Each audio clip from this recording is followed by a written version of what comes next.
Hello everyone, welcome to Nisha Knowledge. अपनी NCERT series को आगे बढ़ाते आज हम क्लास 8 की ज्योग्राफी बुक से चैप्टर 3 डिस्कस करेंगे, जिसका नाम है एग्रीकल्चर। आज हम सारी एग्रीकल्चर एक्टिविटीज के बारे में जानेंगे।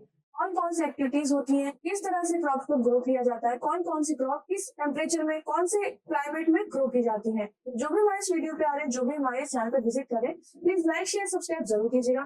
चैनल के बेल आइकन को प्रेस करना बिल्कुल ना भूलें, ताकि आगे आने वाली वीडियोस की नोटिफिकेशन आपको मिलते रहे। चैनल पे और भी चैप्टर्स की और भी क्लासेस की वीडियोस अपलोड कर दी गई है, तो आप एक बार चैनल पे विजिट करके प्लेलिस्ट चेकआउट कर सकते हैं।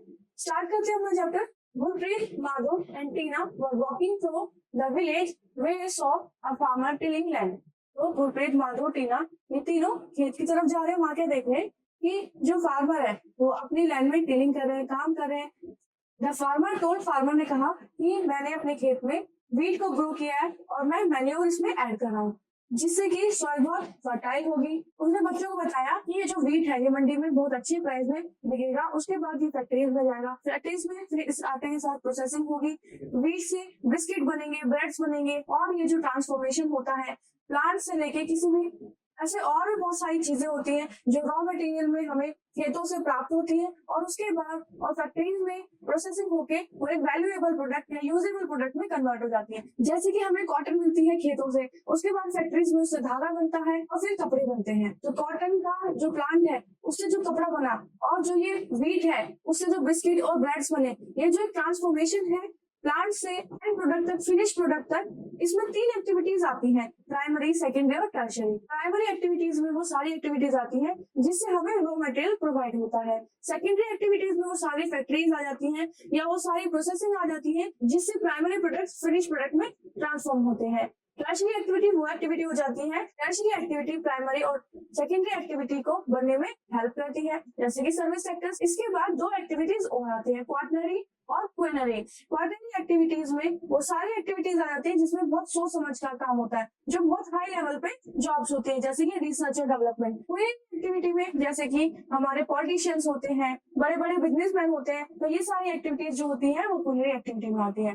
तो आगे देखते हैं, primary activity include all those connected with extraction and production of natural resources. Primary activity में वो सारे कनेक्शन होते हैं या वो सारी कनेक्टिविटी आ जाती है जिससे एक्सट्रैक्शन होता है, प्रोडक्शन होता है नेचुरल रिसोर्सेज का। मतलब जैसे माइनिंग होती है ओर्स की, वो भी हमारे प्राइमरी एक्टिविटी में ही आती है। और उसके बाद फैक्ट्रीज में जाके उन ओर्स को अलग किया जाता है। जैसे कि कुछ एग्जांपल्स यहाँ पे मेंशन है प्राइमरी एक्टिविटी के, एग्रीकल्चर, फिशिंग, गैदरिंग, ठीक है। Secondary activity are connected with the processing of these resources. Secondary activity में क्या होता है कि इन सभी रिसोर्सेज की प्रोसेसिंग होती है।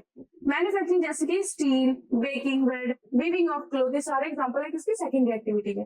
टर्शियरी एक्टिविटी सपोर्ट प्रोवाइड करती है प्राइमरी और सेकेंडरी सेक्टर को, जैसे कि transport, trade, banking, insurance, advertising, ये सारी टर्शियरी एक्टिविटी में आती है। एग्रीकल्चर हमारी प्राइमरी एक्टिविटी होती है जिसमें क्रॉप को ग्रो करना, फ्रूट्स को ग्रो करना, वेजिटेबल्स को, फ्लावर्स को ग्रो करना, लाइव स्टॉक को रियर करना, मतलब जैसे कैटल होते हैं, शीप्स होते हैं, गोट होते हैं, उनको पालना। इन द वर्ल्ड, पूरे वर्ल्ड में 50% जो लोग हैं वो प्राइमरी सेक्टर में ही इन्वॉल्व रहते हैं। 2/3 जो इंडिया की पॉपुलेशन है वो आज भी एग्रीकल्चर सेक्टर पे ही डिपेंडेंट है। The word agriculture is derived from Latin word ager और एग्री। तो जो एग्रीकल्चर वर्ड है वो लैटिन वर्ड से डिराइव हुआ है, एगर या फिर एग्री से, जिसका मतलब होता है सॉइल, और कल्चर का मतलब होता है कल्टीवेशन, कल्टीवेट करना।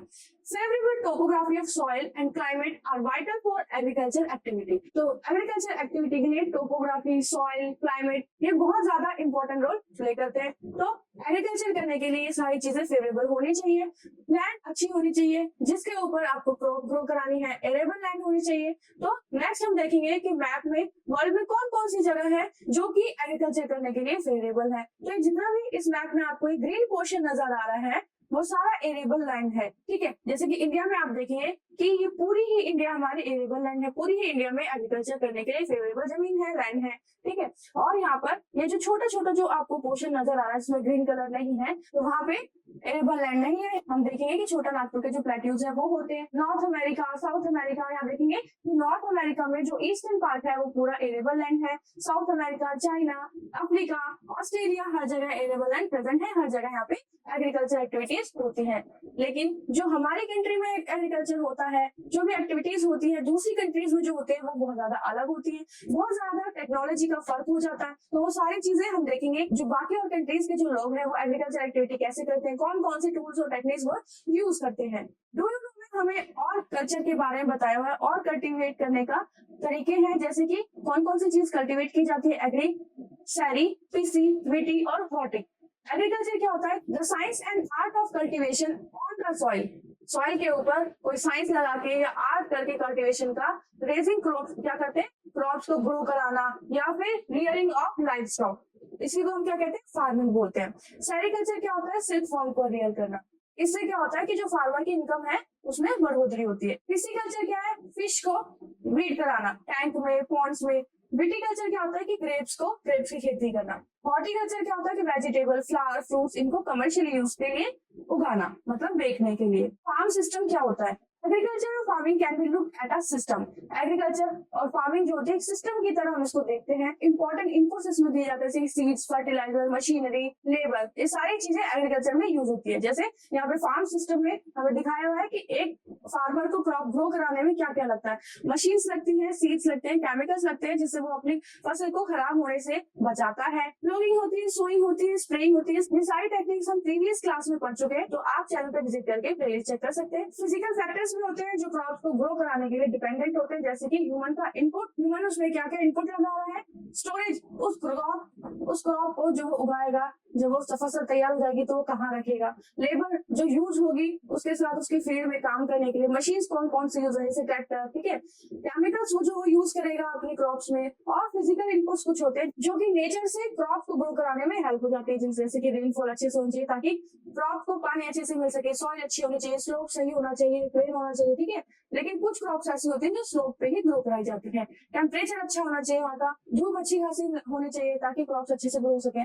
सम of the operation involve are, कुछ ऐसे ऑपरेशंस होते हैं जो कि इन एग्रीकल्चर में यूज किए जाते हैं, जो कि हमने प्रीवियस क्लासेस में पढ़ा। अगर आपने वो क्लासेस नहीं देखी है तो आप वो देख सकते हैं ताकि आपको ploughing, sowing, irrigation, weeding, harvesting ये सारी चीजें क्या होती है सब समझ आ जाए। From the system include crops, wool, dairy, poultry और प्रोडक्ट। तो इन सारे एक्टिविटीज से जो आउटपुट निकलते हैं वो होती है कि आपकी कोई क्रॉप, वूल, डेयरी, जो डेयरी प्रोडक्ट जैसे दूध, दही, तो ये सारी चीजें आपकी डेयरी प्रोडक्ट्स में आ जाती हैं। पोल्ट्री प्रोडक्ट्स हो सकते हैं। तो कभी कभी ऐसा होता है कि जो प्राइमरी एक्टिविटी होती है, जो प्राइमरी एक्टिविटी से चीजें मिलती है उन्हें भी हम कभी कभी ऐसे ही डायरेक्टली यूज कर लेते हैं, जैसे कि किसी ने फिश को ब्रीड किया और फिर वो अपने घर में जाके उसको फिश को यूज कर ले, पका ले, खा ले, ठीक है। ऐसे ही हमारी बहुत सारी क्रॉप भी होती है, वेजिटेबल्स भी होती है जिसको हम रॉ भी यूज कर लेते हैं as it is.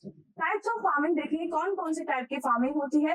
Various types की फार्मिंग पूरे वर्ल्ड में की जाती है। ये जितने भी तरीके की फार्मिंग है ये डिपेंड करती है ज्योग्राफिकल कंडीशंस पे, टेम्परेचर पे, क्लाइमेट पे, वहाँ की प्रोड्यूस कैसा हो रहा है, कैसे वहाँ पे लेबर अवेलेबल है, कैसी टेक्नोलॉजी यूज हो रही है। इसी हिसाब से, इसी की वजह से या इसी के बेस पर फार्मिंग को दो टाइप में डिवाइड किया गया है, सबसिस्टेंस फार्मिंग और commercial farming. Next interesting fact में ऑर्गेनिक फार्मिंग के बारे में बताया। ऑर्गेनिक फार्मिंग वो होती है जिसमें किसी भी क्रॉप को ग्रो कराया जाता है बिना केमिकल फर्टिलाइजर्स के यूज किए। उसमें सारी चीजें ऑर्गेनिक होगी, घर का जो वेस्ट होता है उसी से उसमें खाद लगाया जाएगा, मैन्योर दिया जाएगा, ठीक है, उसी को कहते हैं ऑर्गेनिक फार्मिंग। कोई भी जेनेटिक मॉडिफिकेशन वे में उसके सीड्स यूज नहीं होंगे, जो नॉर्मल सीड्स होते हैं वही यहाँ पे यूज होंगे। अब देखते हैं सबसिस्टेंस फार्मिंग क्या होती है। इस तरह की फार्मिंग जो की जाती है वो छोटी सी लैंड पे की जाएगी, सिर्फ फैमिली की रिक्वायरमेंट जितनी है वही फार्मिंग से पूरी हो पाती है।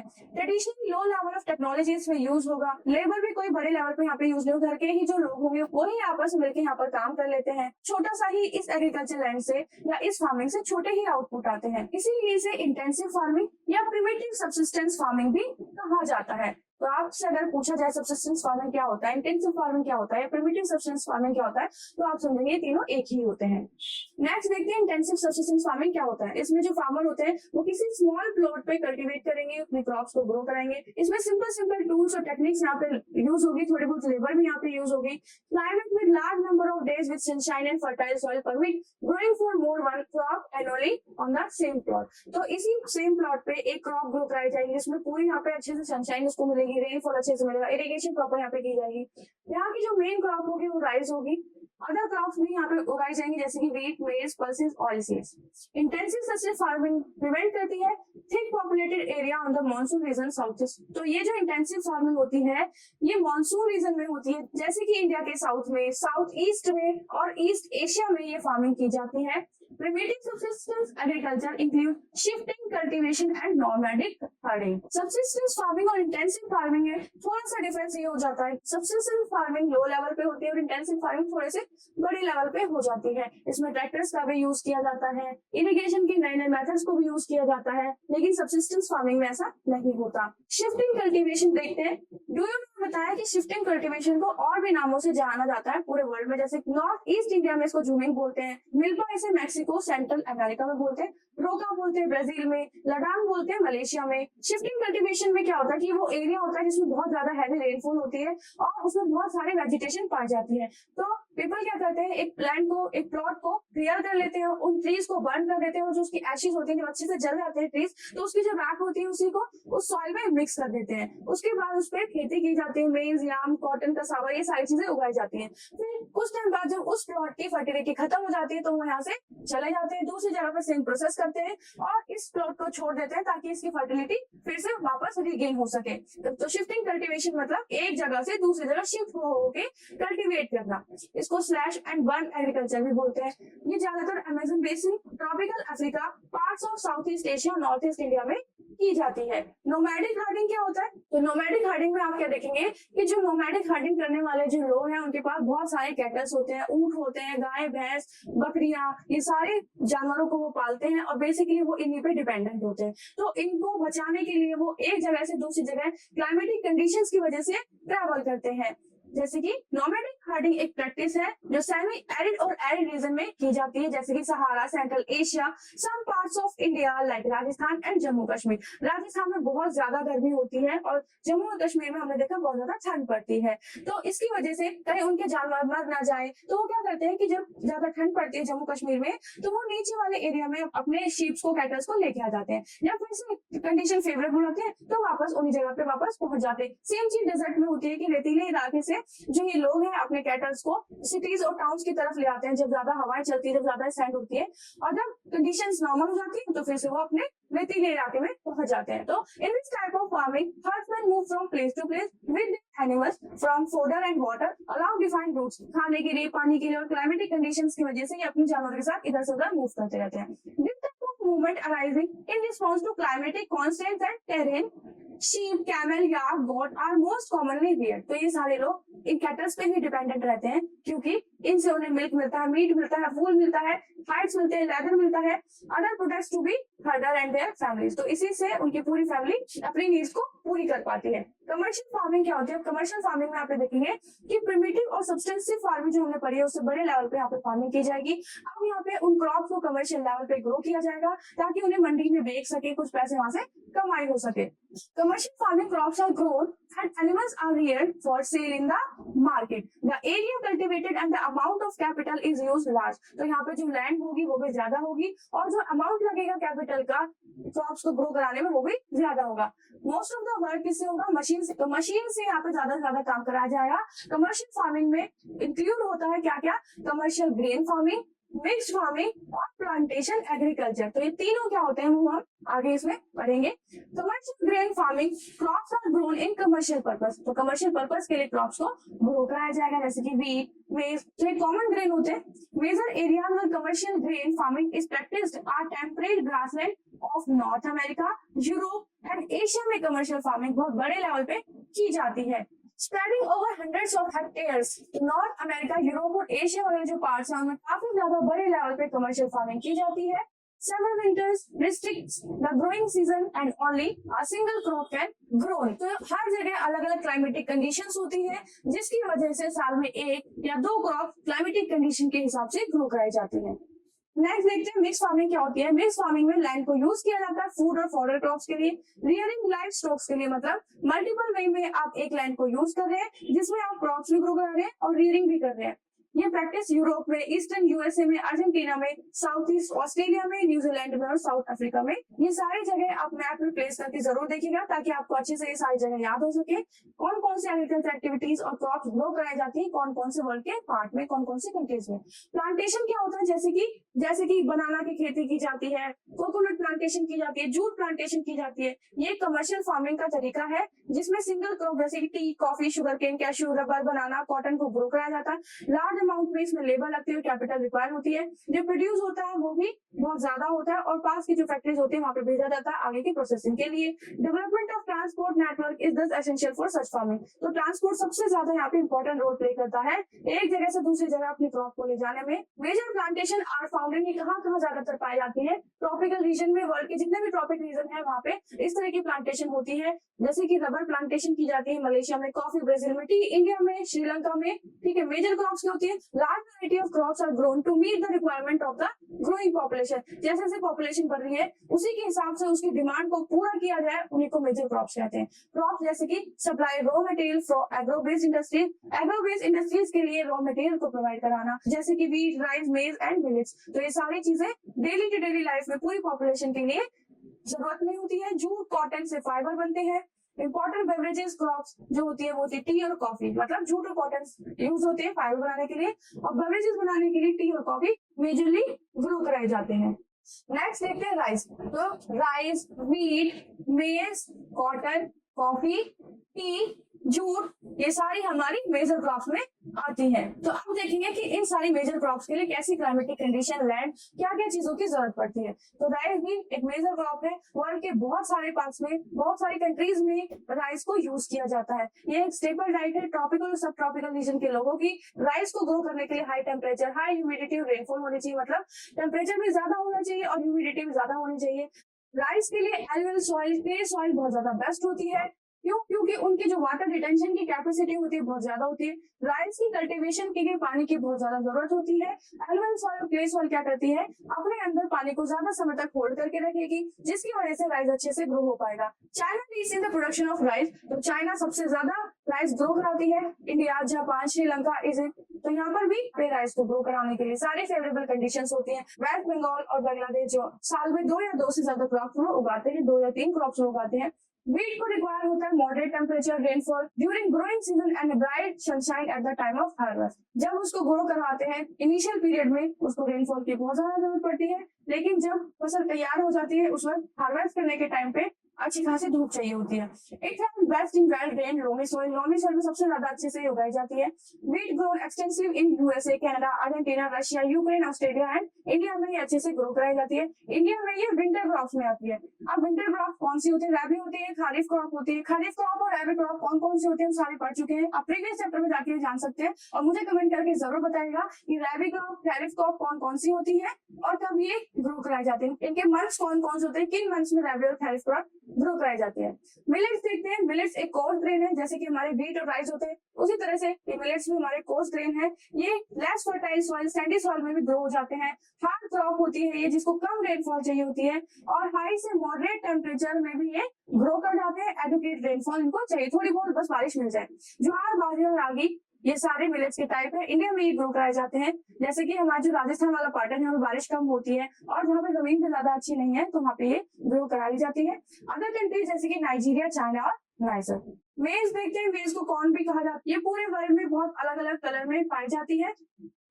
मेज को जरूरत पड़ती है मॉडरेट टेम्परेचर की, रेनफॉल की और बहुत सारी सनशाइन की, बहुत सारी धूप इसको चाहिए होती है। It needs well drain fertile soil. मेज को वेल ड्रेन फर्टाइल सॉइल चाहिए होती है। North America, Brazil, China, Russia, Canada, India और मैक्सिको हर जगह ही उगाई जाती है। कॉटन को हाई टेम्परेचर चाहिए होता है, रेनफॉल कम चाहिए होती है। अगर ज्यादा रेनफॉल हो जाती है तो कॉटन की ये जो फसलें खराब हो जाती है।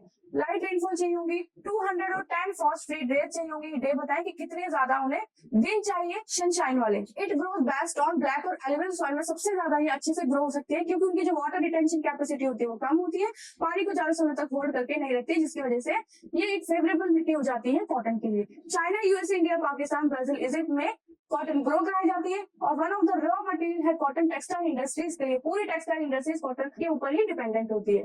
जूट पढ़ते हैं। Jute was also known as golden fibre, तो जूट को गोल्डन फाइबर भी बोलते हैं। ये अच्छे से ग्रो करता है एलुवियल सॉइल में और इसको हाई टेम्परेचर की जरूरत पड़ती है। हैवी रेनफॉल होनी चाहिए, ह्यूमिड क्लाइमेट होना चाहिए। ट्रॉपिकल एरियाज में ग्रो कराया जाता है। इंडिया, बांग्लादेश इसके लीडिंग प्रोड्यूसर्स हैं। लीडिंग प्रोड्यूसर मतलब यहाँ पे सबसे ज्यादा खेती जूट की जाती है। तो सबसे ज्यादा अमाउंट में जूट इन्हीं दोनों कंट्रीज से मिलता है। इंटरेस्टिंग फैक्ट में बताया कि जो कॉफी की डिस्कवरी हुई वो कैसे हुई। 1850 में कार्डी, जो कि अरब गोट हर्डर था, वो क्वीन एंटिक्स में जाके फंस जाता है। उसकी जो कैटल्स होती है वो आसपास जो बैरीज लगी होती है उनको टेस्ट कर लेती है। वो भी उसको टेस्ट करके देखता है और थोड़ी देर के लिए एक्सीलरेट हो जाता है, जिससे पता चलता है कि कॉफी की डिस्कवरी कैसे हुई। अलग अलग कंट्री में, अलग अलग पार्ट्स में, अलग अलग स्टेट्स में अलग अलग तरीके से इसकी डिस्कवरी हुई है। तो हम ये नहीं कह सकते सिर्फ यही तरीका है जिससे इसको डिस्कवर किया गया है। ठीक है। Coffee requires warm and wet climate, well drained loamy soil चाहिए होती है, हिल स्लोप चाहिए होते हैं, मतलब हिली एरियाज में ग्रो कराई जाती है। ब्राजील इसका लीडिंग प्रोड्यूसर है। कोलंबिया और इंडिया में भी ये ग्रो कराई जाती है।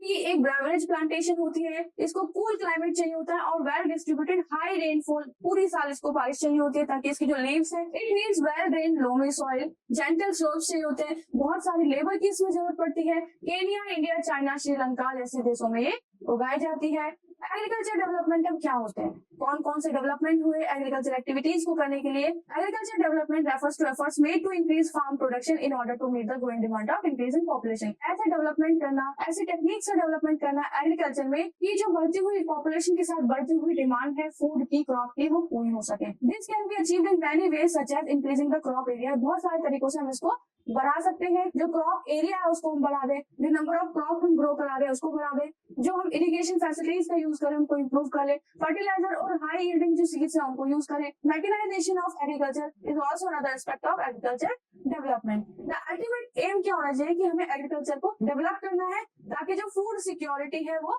इंक्रीज हो सके। फूड सिक्योरिटी का मतलब होता है कि जितनी भी पॉपुलेशन है उसकी जो फूड की डिमांड है वो पूरी हो सके। Do you that food security exist when all people at all times have access to sufficient and safe and nutrition food। Food security का मतलब जितनी भी पॉपुलेशन है उसको जितने भी टाइम का 2 या 3 टाइम का अगर खाना चाहिए तो उनके पास वो हो सके, वो न्यूट्रिशन फूड हो और सेफ फूड हो to meet their dietary needs and food preference for an activity and healthy life के लिए। Agriculture has developed at different places in different parts of the world. Agriculture अलग अलग countries में, अलग अलग पार्ट ऑफ द वर्ल्ड जितने भी है वहाँ पे डेवलप हुआ। जो डेवलपिंग कंट्रीज है उसमें बहुत सारी पॉपुलेशन है।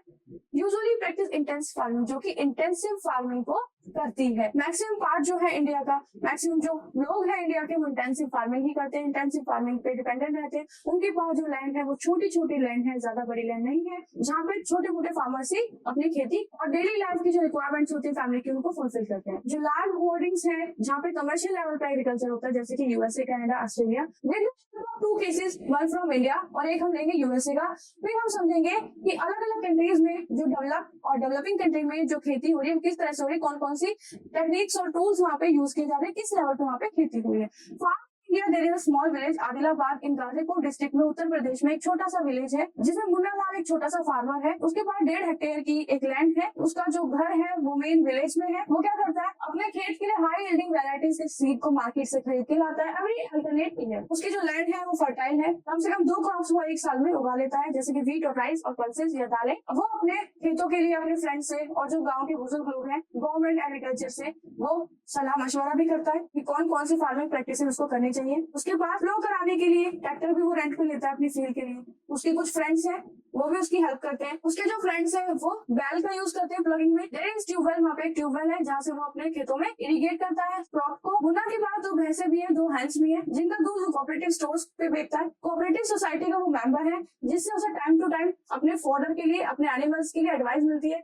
उनकी सेफ्टी मेजर्स और उनके हेल्थ का कैसे ध्यान रखना चाहिए वो सारी हेल्प उसे वहां से मिल जाती है। उसके फैमिली के जो मेंबर्स हैं वो भी इन एक्टिविटीज में उसकी हेल्प करते हैं। कभी कभी वो बैंक से लोन भी लेता है, कोऑपरेटिव सोसाइटी से भी वो लोन लेता है सीड्स को खरीदने के लिए। कभी कभी फार्मर्स क्या होते हैं, आसपास जो जमींदार होते हैं उन्हीं से लोन ले लेते हैं, जिसकी वजह से फिर वो ट्रैप में फंस जाते हैं, टाइम के साथ अपनी जमीन भी गंवा देते हैं। ही सेल्स हिज प्रोड्यूस इन मंडी। उसके बाद जो भी उसकी जो खेती होती है, जो भी उसको हार्वेस्ट मिलता है वो मंडी में उसके पास में जो टाउन है उसमें बेच देता है।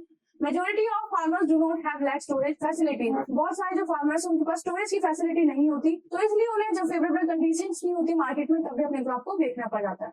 रिसेंट ईयर्स में the government has taken some steps to develop storage facilities.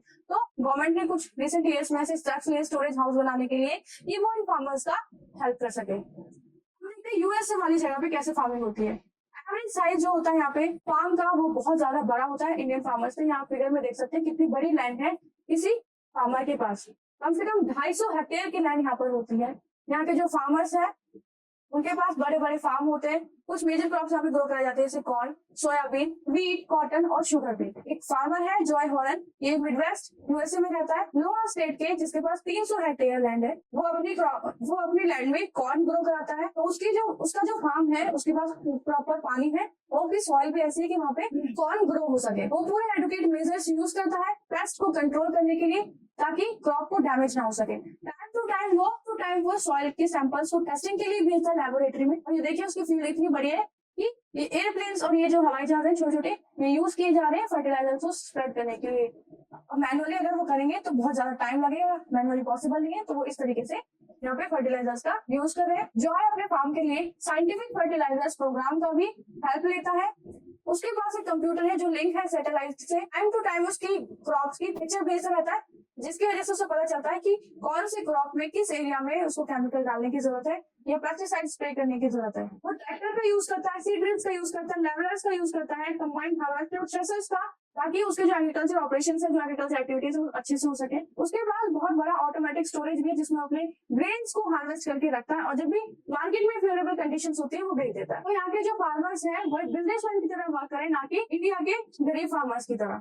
Discuss कर लेते हैं इसकी following question, what is agriculture, agriculture क्या है। इन क्वेश्चन का आपको आंसर करना है। हमने चैप्टर में पढ़ा है। उन फैक्टर्स का आपको नाम बताने हैं जो एग्रीकल्चर को इन्फ्लुएंस करते हैं। शिफ्टिंग कल्टीवेशन क्या होता है, प्लांटेशन एग्रीकल्चर क्या होता है, फाइबर की क्रॉप्स कौन कौन सी होती है, कौन सी क्लाइमेटिक कंडीशंस की उनकी जरूरत होती है। अगर कोई भी डाउट आता है तो कमेंट करके जरूर पूछेगा। चैनल पर और भी चैप्टर्स है, आप उन्हें भी देख सकते हैं। एक देखते हैं हॉर्टिकल्चर का मतलब क्या होता है। प्रिमिटिव फार्मिंग नहीं, ग्रोइंग ऑफ व्हीट नहीं, growing of fruits and vegetables. Golden fibre किसे कहते हैं, जूट को। लीडिंग प्रोड्यूसर कौन है कॉफी का, तो आंसर आप इसका कमेंट करके मुझे बताएंगे क्योंकि हमने ये चैप्टर में अच्छे से पढ़ा है। गिव रीजन देखते हैं। In India agriculture is a primary activity. Agriculture primary activity क्यों है इंडिया में, क्योंकि एज अ रॉ मटेरियल जो होता है क्रॉप से जो मिलता है उसे हम रॉ के फॉर्म में भी यूज कर लेते हैं। और जो इंडिया की 50% से ज्यादा जो लोग है, जो पॉपुलेशन है, वो इन्हीं एक्टिविटीज के ऊपर डिपेंडेंट होती है। Different crops are grown in different region. ऐसा क्यों होता है कि डिफरेंट क्रॉप डिफरेंट रीजन में ग्रो कराते हैं, क्योंकि हर क्रॉप के लिए अलग क्लाइमेटिक कंडीशन चाहिए होती है, लैंड अलग चाहिए होती है, टेम्परेचर अलग चाहिए होता है, रेनफॉल अलग चाहिए होता है, फेवरेबल कंडीशंस हो जाते हैं पर्टिकुलर क्रॉप के लिए, तब उसे ग्रो कराया जाता है। डिस्टिंग्विश बिटवीन आपको बताना है कि प्राइमरी एक्टिविटी और टर्शियरी एक्टिविटी में क्या फर्क होता है। सब्सिस्टेंस फार्मिंग और इंटेंसिव फार्मिंग, ये सारी चीजें हमें बहुत अच्छे से चैप्टर में डिस्कस करेंगे। कोई भी डाउट आता है किसी भी चैप्टर में, किसी भी एक्सरसाइज में, तो कमेंट करके जरूर पूछेगा। चैनल को लाइक शेयर सब्सक्राइब जरूर कीजिएगा, अपने फ्रेंड के साथ शेयर कीजिए ताकि उनकी भी हेल्प हो सके, वो भी पढ़ सके। बेल आइकन को प्रेस करके जरूर रखिए ताकि आगे आने वाले वीडियोस की नोटिफिकेशन आपको मिलते रहे। All the best, thank you.